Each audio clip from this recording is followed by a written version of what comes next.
Hello everyone, আমি রুবেল আবার চলে আসলাম আপনাদের মাঝে আপনাদের সাথে অনেক সুন্দর একটি গল্প নিয়ে। আজকের গল্পটি হচ্ছে আমার বন্ধু সাকিব প্লাস জান্নাতের গল্প। সাকিব প্লাস জান্নাত একই গ্রামে, আমার বন্ধু, খুবই কাছের বন্ধু। সে যখন আমাদের সাথেই চলাফেরা করে, আমাদের সাথেই বড় হয়। বড় হওয়ার পরবর্তীতে যখন আমরা 9 পর্যন্ত পড়াশোনা করি, সামনে এসএসসি পরীক্ষা, তখন থেকেই আমাদের গ্রামে নতুন একজন ফ্যামিলি আসে বা নতুন একটি বাড়ি করে।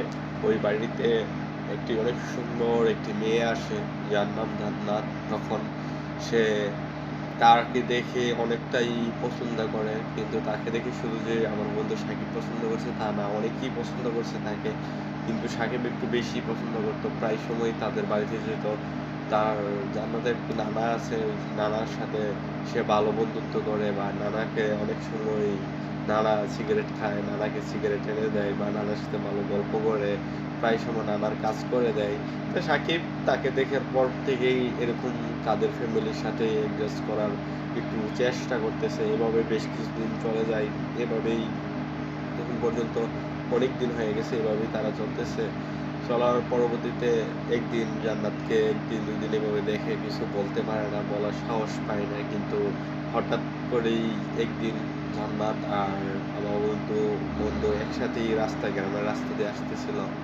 তখন জান্নাতকে সে প্রপোজ করে করার পরবর্তীতে তখন বলল যে সাকিবে, যে আমি তোমাকে পছন্দ করি, তার জন্য তোমার বাড়ির সামনে আমি তোমাকে দেখার জন্য সবসময় অপেক্ষা করি। কিন্তু জান্নাত সেটা শোনার পরে অনেকটাই অপমানিত হয়ে, সে মানে অপমানিত বলতে গেলে অনেকটাই খারাপ লাগা ফিল করে তখন বাড়িতে চলে আসে।